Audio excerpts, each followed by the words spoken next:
Let's hang out in color for a bit. We're going to color this cute little tent and do some blending. This is in the Fuzzy Hygge coloring book from Vivi Tinta. All these supplies, the coloring book, are all linked in the description. But we're going to color this tent and really work on the blending to try to make it look like it's illuminated. And we're really going to focus on our yellows here and pretty much only use yellows. And this is in the Ohuhu 120 set and pastel set. So we're pulling out a full yellows here, and I end up using mostly Y030 from the pastel set and Y3 from the 120 set. And then for a little bit I pull in Y2 and YR33 for some darker shades. But this whole top section of the tent here, we are mostly going in there with the Y030 at first, and then we're going to use the Y3 to kind of do the outer edges. So it's really going to look like it's glowing in the middle, and then it gets a little bit darker towards the edges. We want to make it look like all those lights inside that are hanging from the tent are kind of shining. And we don't do any like fuzzy glow on the outside of the tent, but just on the canvas there, kind of making it look illuminated. And we're coloring in real time here. This is a voiceover, but all the coloring is done in real time. So grab something to color, hang out. We'll just chill for a little bit and do some coloring. I'd love to know in the comments what you're coloring. Maybe you're working in this same book, or maybe you're coloring something different. But go ahead and share below. I'd love to hear about it. So you can see here we're starting off with the largest section of this tent, which was actually the hardest part to start with. If you're kind of coloring along with me, if you're following along, it might be a lot easier to start in the smaller sections and really work on your blending, because this is actually a pretty large section to blend. And we went in there with the Y030, our lightest yellow pastel, and filled in the whole section. And generally when you're blending, you don't want the colors to dry, but what you'll see happen kind of throughout this coloring is we put so much ink down and layer so many colors together and kind of keep blending that it just gets resaturated. So this first layer did get pretty dry. You can see here I went in with Y3, the next darker color, and there's a pretty stark line, so it's not blending in with our base layer at all. So then I come back in with our base layer color, the Y030, and really work to blend out that section, layering in more ink, blending out that line. And the wetter the paper gets, the more saturated everything gets, the more everything's going to blend together. So you'll see me going back and forth between these colors quite a bit. And if you're having trouble with blending, the best advice I can give is to keep going. Usually what's happening is you stop blending too soon and the colors start to dry and they don't mix very well. But if you put more ink down and keep adding color to it, the blend will start to look better. And you'll kind of see that in this process here, because there's a lot of stages in coloring this tent where it doesn't look great and the blend isn't smooth and it's struggling a little bit. But we keep going, adding more ink, adding more layers, and it works itself out. And as you get more experience with blending, then you won't have to put quite as much ink down. You'll get a better feel for it and get more of a feel for how much you have to blend and where you need to put those colors. This page, I did this page a few months ago on a live on TikTok, and it was much earlier in my blending journey. That sky in the background was one of the first big, large sections of night skies that I ever tried to blend, and you can see how parts of it aren't very smooth, especially between that blue and that purple. You can kind of see how it didn't quite all blend together, but the idea is there. And then coming back in with this tent, had learned a few things and trying it again, and the tent went a lot better. But you will see me going back and forth over and over and over again until it kind of gets the look that I want. And that is really just what you have to keep doing with blending, especially in these large sections, because areas of the section is drying all the time. So you really want to get in there, resaturate everything, and continue that blend. So here we're going back in with the lightest color. All the blending is mostly done with the lighter shades. So I put down the darker color, which here is Y3, and then I come back in with that Y030 and blend everything together. Most of these markers will come with something called a colorless blender. It's labeled 0, and it doesn't have any ink with it. It has colorless ink, so it's basically just alcohol with no color to it.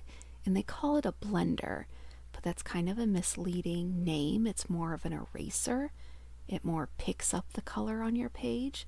So when you're blending, it's a lot easier to go in with a lighter shade of whatever markers you're using instead of that colorless blender. If I was trying to do this with the colorless blender, you would see a lot of ink coming up from the page, and it would be basically like I'm erasing that yellow over and over and over again.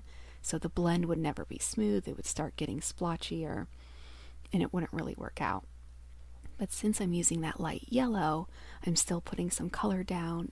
It's resaturating everything, and those yellows are just melding together in a really pretty way. And here I'm going back in with our darker yellow, the Y3, putting it around the edges and darkening up those edges. And then again, I'll come back in with the lighter yellow to try to smooth out that blend. If you overdo it with the lighter color and you pull out kind of too much of the darker color, you can always go in and layer in more of the darker color. And that's kind of a lot of the process I'm doing here. I'm using the light color to blend, adding in the dark color for depth and dimension, and then coming back in with the light color. And it's not a quick process. It's pretty methodical. You kind of go back and forth a lot, but it does give some really pretty results. And I did really like the way that this tent turned out in the end. And here I'm working my way kind of towards the center and resaturating everything. You'll notice here in a minute the whole area kind of seems saturated, and once it's all pretty saturated, it's much easier to either layer in a little bit of color or blend, and everything is just not drying as quick. Right now there is so much ink on the page that I'm not struggling with everything drying as much as I was in the beginning. So it's a lot easier to put in that light color and blend everything out, and then add in some darker color to the edges and make everything smooth. So we'll just kind of chill here for a bit and finish out this section. And so much just going back and forth, back and forth, back and forth. Again, this is in the Fuzzy Hygge book by Vivi Tinta, and I'm using Ohuhu alcohol markers. It's the alcohol marker that allows this to be blended. If you're using water-based markers, you won't be able to achieve this effect, and if you're putting this much ink down with a water-based marker, you may have already ripped your paper by now. So it's the alcohol in these markers that gives that kind of smooth, even color without any streaks in it, and lets all the colors be blended together. The alcohol soaks into the fibers of the page with that ink and lets everything kind of run together. And so you get much fewer streaks. You can blend colors together, and it's a really pretty nice kind of solid coloring effect. It looks a lot more like digital coloring because you don't have all those streaks, and you can create these nice, smooth, even blends. And you can see now how the blend is coming along, and it's getting a lot smoother, a lot more gradual. We're kind of getting that gradient from the outside into the center. And that top section will start to dry here, and you'll get to see the final look of that blend. And now we're moving on to the little sections near the bottom, and these were so much easier to blend because they're so much tinier. The ink's not drying as fast. I'm not fighting, trying to rush through as the ink is drying, and it's a lot easier to keep everything saturated and layer in those colors. I did put down a layer of our lightest color, Y030, But you probably don't need that. You could probably just skip right ahead to Y3 here. I mostly was just trying to figure out what colors I wanted to use and where I wanted darker sections. So I started in the same place that I started that top section with the light color. So I put a layer down of the Y030, then a layer down of the Y3, and now I'm coming in with a new darker color, Y2, which is a shade darker than the Y3. And we did kind of layer over the whole thing, but a little stronger toward the edges, and then I come in here with the lighter colors and put those more kind of in the middle to blend out the middle a little bit. Again, just kind of sorting out how dark I want this section. It's like towards the bottom of the tent, so I do want the edges of that much darker. It's the farthest away from the light. There's still a little bit of glow. And I'm definitely sorting that out as I'm coloring. And kind of figuring that out comes with experience. But again, this was a pretty new blending technique for me at the time.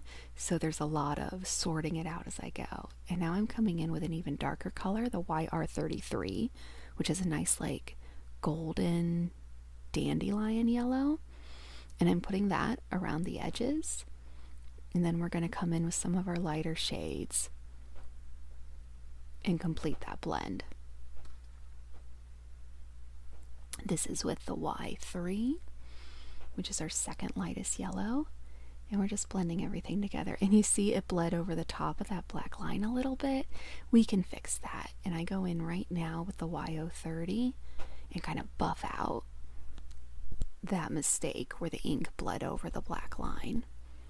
And that just happens sometimes, especially when you're putting down so much ink. I don't know if you can see it here, but in the very left side of the picture, that golden yellow is bleeding outside the very edge of the picture. And the more you blend, the more ink you're putting down. That can happen a lot. When it's on the outside of my picture, I don't worry about it too much. You can clean it up with a white acrylic pen if you want, or just leave it. You can also use like washi tape if you want like clean, cute little edges around your picture. That's always a cute thing to do. Or you can of course color it. I tend to just leave it. And sometimes if it's really bad, I'll take an acrylic pen and just touch up the edges there. And here you can see everything that's bleeding through onto my piece of cardstock. I almost always put a piece of cardstock behind the page that I'm coloring to catch any ink that's bleeding through. You'll want either a piece of cardstock or like a plastic sleeve protector. The Ohuhu markers come with a plastic sheet that you can put behind your coloring pages. I tend to prefer cardstock. I had problems with the plastic sleeve because the ink will go onto the plastic sleeve and not dry, and I had it come back up through my picture at different points, and it was driving me crazy. Like it was making little spots of different colors of inks in different parts of my picture. So I went ahead and moved over to cardstock, and I really like the cardstock. You can reuse the cardstock a handful of times. If the cardstock gets super saturated, you might need to layer it up or switch out to a new one. But the cardstock has worked great for me. But you'll definitely want something behind your coloring page because the alcohol ink, the marker ink, will bleed through, and you don't want to ruin your entire coloring book. If you're coloring in a book with thicker paper, you might have better luck, but just to be safe, I would put something behind that paper just to make sure it doesn't ruin any other pages in your coloring book. Even water-based markers usually bleed through. And so here I'm going into the next section of this little tent, and it's the same process for every little section. We're just kind of deciding where the darker shade should be, where the light is kind of coming through the strongest, and where we want those shadows. And so everything kind of towards the edges, towards the very top and the very bottom are getting the darkest shadows. And I will go into this little section here and kind of go around the edges with a little bit of a darker color. And then just using our light color, our Y030, to blend everything else nice and smoothly. And that YO30 is part of the Sweetness pastel set. And that Sweetness set had the least overlapping colors. I just have the 120 Ohuhu set and the Sweetness pastel set. And there's no overlapping colors in those two sets. So that's why I chose that pastel one. There is another pastel set, I believe it's called Blossoming, but it has some overlap with some of the kind of basic sets. So just be careful if you're trying to choose those that you're not getting overlapping colors if you don't want that. And so here's where I put some of that darker Y3 around the edges. And still for this section, I am mainly just using the YO30 and Y3. It's kind of for the very bottom of the tent there, and the little tie at the bottom where I bring in some of those darker colors like Y2 and YR33.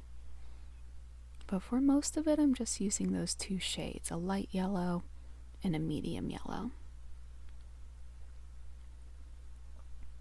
And you can recreate this with any markers you have. You don't need the Ohuhu set, just similar shades.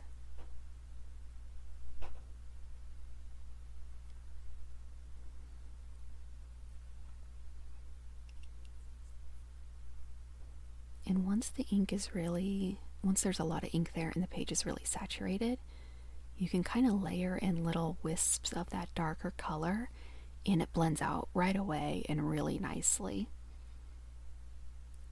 So it feels a lot more painterly when you get to that point and everything's really saturated. It's really, really easy to layer in different shades of color, and it just kind of feels like you're painting. So here we're doing that tiny bottom section. And again, I started with the YO30, which you could definitely skip, but I just kind of followed the same process because we're technically blending these colors together, and I just wanted to make sure everything looked the same. But then we're immediately going in with the Y3 and layering it on top. And then we'll come in with our Y2 and Y33 and add some dimension and some darker colors in there. This is the Y2. And we're going mostly towards the edges in the bottom half.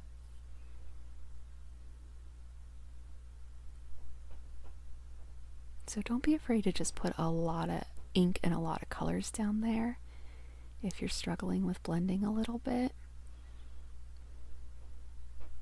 It's kind of a trust the process situation where it does eventually come together. But at the start of any blending, it always looks a little rough, and it kind of looks like it's not going to work out. But it really does come together. This is the YR33, that nice golden yellow. And we're just putting it around the edges here. This was also the first time I tried such a large section of grass and tried to layer in some different colors for texture. It didn't turn out super great. And I've done some better kind of grass techniques since then. But it was definitely fun for a first try. I did like how the mountains came out though. That was a really fun blend with those kind of light, medium, and dark grays. And having like the moon shining at the top. This was a very fun page to do. We did this during a TikTok live, so if you like to hang out for lives, I do them on TikTok a few times a week. You can find me over there. And I'll answer questions, we talk about the process, and we just hang out for a few hours and color different pages together. If you ended up coloring this page along with me, let me know. I would love to hear about it. And if you shared it anywhere online, let me know so I can see it. I'd love to see your work.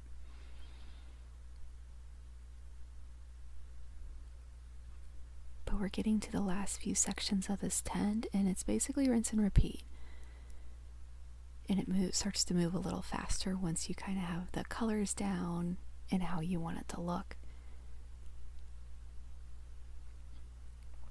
And we go in with a base of that lightest yellow and then start layering in that Y3 up towards the top, and I'll do it again here at the bottom. and then a little bit around the edges.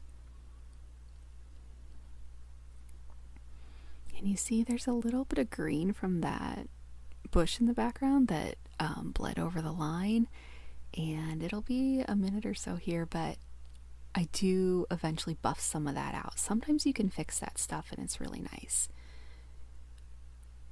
When it kind of bleeds over the line, you can get the area that you're coloring, and we're dealing with lighter colors, yellows. It's always really nice if you have a nice dark color on the other side because you can just cover it up, but we have that dark green bleeding through into a much lighter yellow.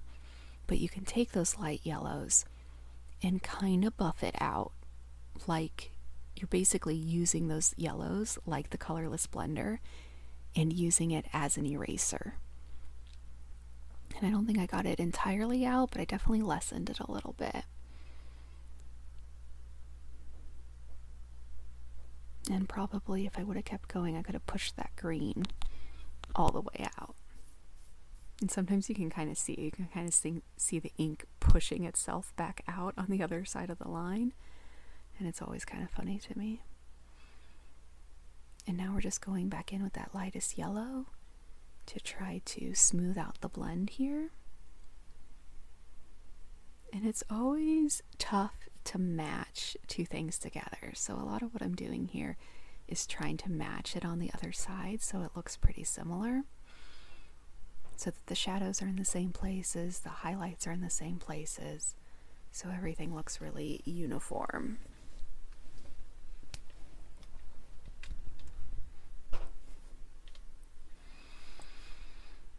And this light yellow, this YO30, I actually have two of these markers and both of them have run out.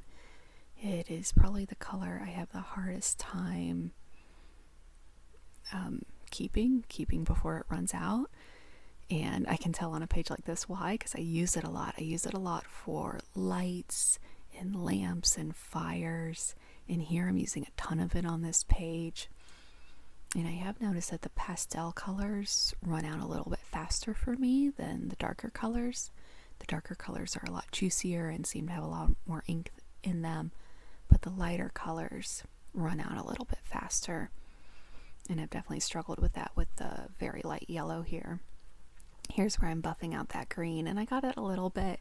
It's a little bit less than it was a few minutes ago, but I didn't get it entirely. But right there I'm trying to kind of erase it.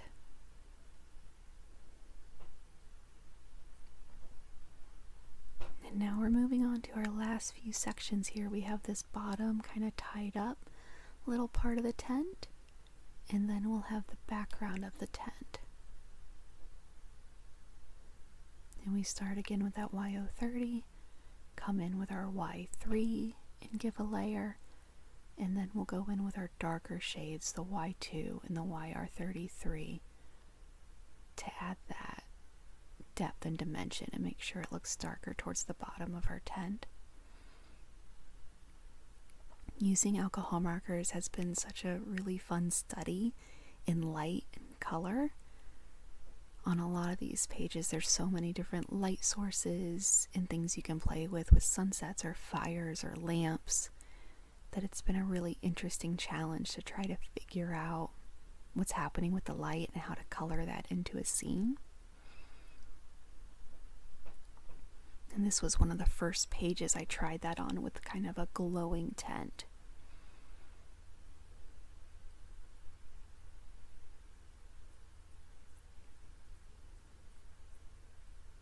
Now we're going in with our YR33 and doing the least amount of this color, but putting it around all our edges where any shadows would be, the very bottom. And definitely using it sparsely compared to the other colors, but it's just enough to kind of give that extra dimension at the bottom of the tent here. And then we use a lighter color. This is most likely that Y3 to kind of blend everything together. It looks like the Y3.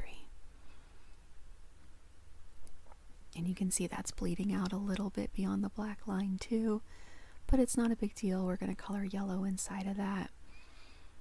And I generally don't worry too much about that kind of stuff and just kind of fix it as I go if I can. And here I came back up wanting a little bit more of that dark shadow color. And sometimes when you do that and you want to add a little bit more of a color into a section, the area is already kind of a little bit dry, so you kind of have to go over the whole thing. So I couldn't just add in the darker color. I had to come back in with that lightest yellow and kind of re-blend everything out. In smaller sections, that's never too bad. It's pretty easy. But if I were to go back into that large section of the tent on the other side right now, it would be kind of a nightmare because I would have to resaturate the whole area to get kind of a smooth blend. And by now it's very much dry. Now we're going into the back of the tent. In the back of the tent, I just left this all kind of lightest yellow color. It's the YO30. And give a couple layers of that. I think I did 2 layers. Giving an extra layer of the same color will darken it up a bit, especially if you let that first layer dry a little bit. If the layer's still wet, it may not get too much darker, but once the layer has dry and then you add more ink on top of it, it'll darken up that shade a little bit. So I go in here and give 2 layers of this light yellow. And I don't do anything extra to the light bulbs here. You definitely could. You could make them glow, put some dark yellow in there, put some darker yellow around it, and then keep the light yellow at the back of the tent, which would be really fun to do. At the very end of this, I'll show you the whole completed page. We kind of only, the coloring is just this tent, but I do show you what the whole page looks like at the very end, and I just use some glitter there for the light bulbs. I can't remember if I use silver or gold, but I love the Ohuhu glitter pens. They're fantastic. I use them all the time. They have really dense amount of glitter, and for me they work a lot better than a gel pen. And here we're going in with our second coat of that Y030. And I hope you guys are having a nice time coloring with me. I hope this is relaxing and chill. Again, I'd love to hear what you're coloring in the comments, and let me know if you like this kind of real-time coloring or if you'd like to see an entire page done this way. This video is about 30 minutes, and an entire page would probably honestly be close to 2 hours. And with like a voiceover like this, and I didn't know if that was too much, so I kind of thought start here, see if you like it, and kind of go from there. Or do you prefer sped up videos that are about half this length or under 10 minutes where I talk through the process, but it's more quickly get it done and you can kind of see the process? This is more of a hangout, chill, let's color together. But here you can see the whole page is done. Quick cut there to the end, and how everything kind of turned out in the glowing tent, and we put some glitter there in our light bulbs. This was a super fun page to color. It's still one of my favorites. I really loved this tent. It was one of my early coloring pages in this book, and I really like how it turned out. So thank you so much for hanging out. Let me know your thoughts in the comments, and we will definitely do this again.